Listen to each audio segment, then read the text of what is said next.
नमस्कार, KP news 24/7 में मैं अश्विनी आपका स्वागत करती हूं। आइए देखते हैं आज के मुख्य समाचार। जरूरत पड़ी तो कर्नाटक में लॉकडाउन किया जा सकता है, मुख्यमंत्री बीएस येडियुरप्पा ने दिए संकेत।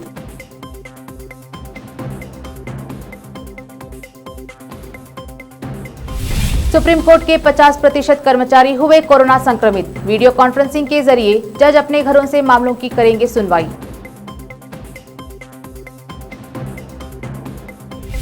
प्रधानमंत्री नरेंद्र मोदी मार्च 2020 वाली गलती दोबारा न करें, एमआईएम अध्यक्ष असदुद्दीन ओवैसी ने प्रधानमंत्री को दी चेतावनी। सुप्रीम कोर्ट ने कुरान से 26 आयतें हटाने से जुड़ी याचिका को किया खारिज, याचिकाकर्ता पर लगाया 50,000 का जुर्माना।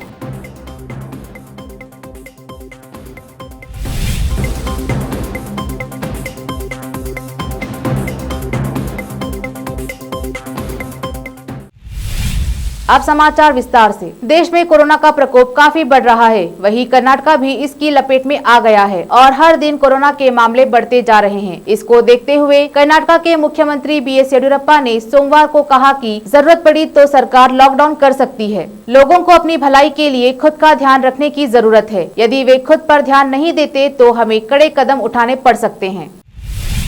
कोरोना वायरस का प्रकोप पूरे देश में जारी है। भारत में प्रतिदिन कोरोना के रिकॉर्ड मामले दर्ज किए जा रहे हैं। इस बीच कोरोना वायरस का असर सुप्रीम कोर्ट में भी देखा गया है। रिपोर्टों के अनुसार सुप्रीम कोर्ट के 50% कर्मचारी कोरोना संक्रमित पाए गए हैं, जिसके बाद अब सुप्रीम कोर्ट परिसर में सैनिटाइजेशन का काम किया जा रहा है। देश के कई राज्यों में रात के कर्फ्यू और सप्ताहांत के लॉकडाउन जैसे प्रतिबंध लगाए गए हैं। इस बीच सुप्रीम कोर्ट के कई कर्मचारी प्रभावित हुए हैं। अब वीडियो कॉन्फ्रेंसिंग के जरिए जज अपने घरों से मामलों की सुनवाई करेंगे।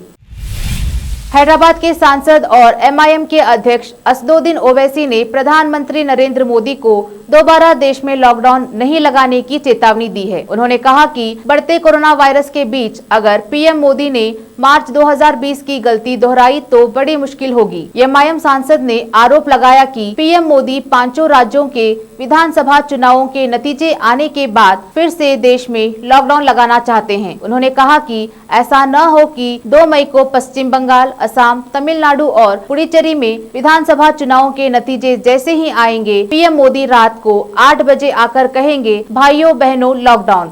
हम उम्मीद करते हैं कि हमारे वजीर आजम ऐसा ना हो कि 2 मई को बंगाल, आसाम, तमिलनाडु, पुडुचेरी के असेंबली के इंतखाबात के नतीजे जैसा आएंगे, वजीर आजम 3 तारीख को 8 बजे आके बोलेंगे, भाइयों बहनों लॉकडाउन।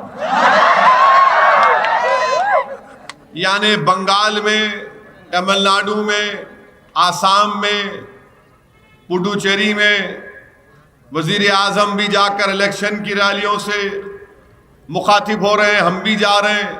मगर ये बड़ा ही धोखा होगा अगर 2 मई के बाद बीजेपी ये फैसला करेगी चलो अब इलेक्शन हो गया अब लॉकडाउन कर देंगे। ये गलत होगा, ये गरीब बर्बाद हो जाएगा।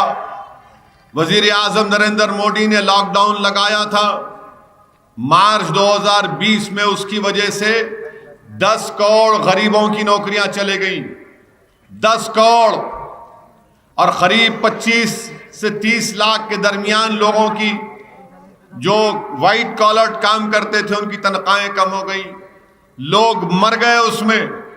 तो इसीलिए हम उम्मीद करते हैं कि जो गलती नरेंद्र मोदी की हुकूमत ने मार्च में की थी वो गलती दोबारा नहीं करेंगे। हाँ, आपने कर्फ्यू लगाया, हम सबको उस पर अमल करना है, सोशल डिस्टेंसिंग करना है, मगर लॉकडाउन कोविड से मुकाबला करने का कोई सही तरीका नहीं है। कोरोना ने पूरे देश में आक्रोश पैदा किया है। देश में महाराष्ट्र सबसे आगे है और वहां एक घटना सामने आई है जिसने मानवता को शर्मसार कर दिया है। ऐसी ही एक तस्वीर महाराष्ट्र के धोलिया शहर में सामने आई है। लोग इसे देखकर चकित रह जाएंगे। कोरोना से प्रभावित तरनबक कुमार ठाकुर नामक एक 70 वर्षीय व्यक्ति की उसके घर पर मृत्यु हो गई और 10 घंटे बाद भी उनका अंतिम संस्कार नहीं किया जा सका। उनका शव ग्राम पंचायत के कचरा ट्रक में ले जाया गया। इस वीडियो के सामने आने के बाद स्थानीय प्रशासन पर सवाल उठने लगे हैं। अब वक्त एक छोटे से ब्रेक का।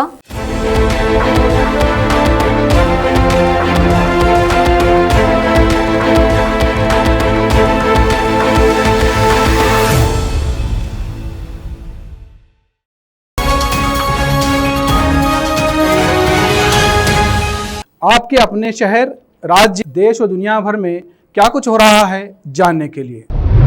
देश प्रदेश की राजनीति से जुड़ी हर छोटी बड़ी खबर से बाखबर रहने के लिए और सुबह से लेकर रात तक आपके मनोरंजन के लिए। कानून से जुड़ी समस्याओं के उपाय जानने के लिए और हेल्थ से जुड़ी बातों को जानने के लिए देखते रहिए आपका अपना टीवी चैनल केपी न्यूज 24/7। देखिए देश और दुनिया भर की खबरें केपी न्यूज से। VK primary and high school English medium BA BCom B.Ed Bidar शहर में बच्चों की बेहतर शिक्षा का एकमात्र केंद्र, जहां विशाल कक्षाओं और सुखद वातावरण में शिक्षा प्रदान की जाती है। कंप्यूटर शिक्षा का उचित प्रबंध और मॉडर्न लेबोरेटरी की सुविधा के साथ साथ सांस्कृतिक गतिविधियों में भाग लेने का पूरा मौका दिया जाता है। एक्सपर्ट्स टीचर्स के माध्यम से शिक्षा की व्यवस्था सचिव दिलीप कुमार कमठानी की देखरेख में और वैजनाथ कमठानी की अध्यक्षता में चलाए जाने वाला और कई पुरस्कारों से सम्मानित शैक्षिक केंद्र VK primary and high school English medium BA BCom B.Ed Vidyanagar Bidar. Phone number 8550001972। Break के बाद फिर एक बार आपका स्वागत है। देखते हैं आगे के समाचार।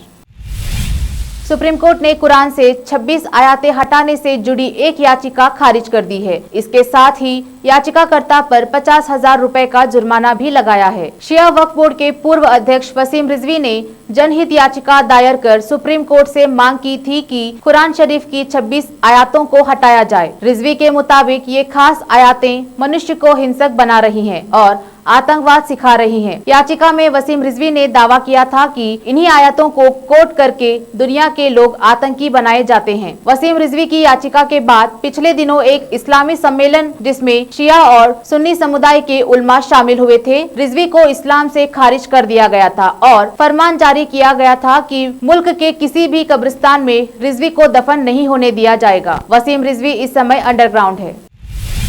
कांग्रेस नेता और पंजाब के पूर्व मंत्री नवजोत सिंह सिद्धू के फिर से पंजाब की अमरिंदर सिंह सरकार में मंत्री बनने की अटकलें हैं। इस बीच सिद्धू ने ट्वीट कर अटकलों को हवा दे दी है। क्रिकेटर से राजनेता बने नवजोत सिंह सिद्धू ने कहा है, ख्वाहिशें मेरी अधूरी ही सही पर कोशिश मैं पूरी करता हूँ। अब सियासी गलियारे में इसके कई मायने निकाले जा रहे हैं।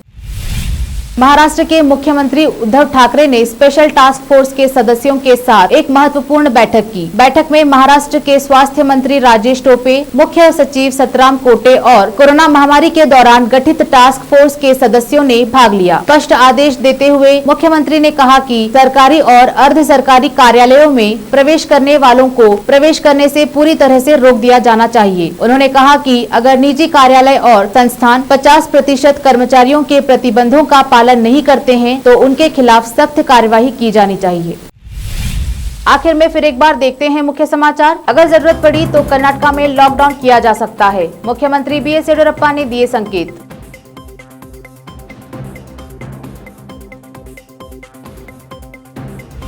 सुप्रीम कोर्ट के 50% कर्मचारी हुए कोरोना संक्रमित। वीडियो कॉन्फ्रेंसिंग के जरिए जज अपने घरों से मामलों की करेंगे सुनवाई।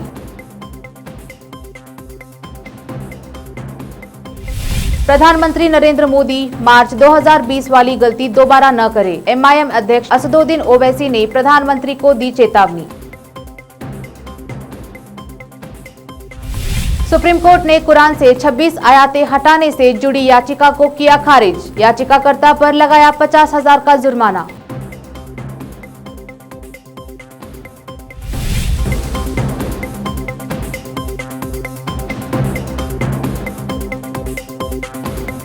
केपी न्यूज में फिलहाल इतना ही। देश प्रदेश के अन्य समाचारों के लिए देखते रहिए केपी न्यूज 24/7। धन्यवाद।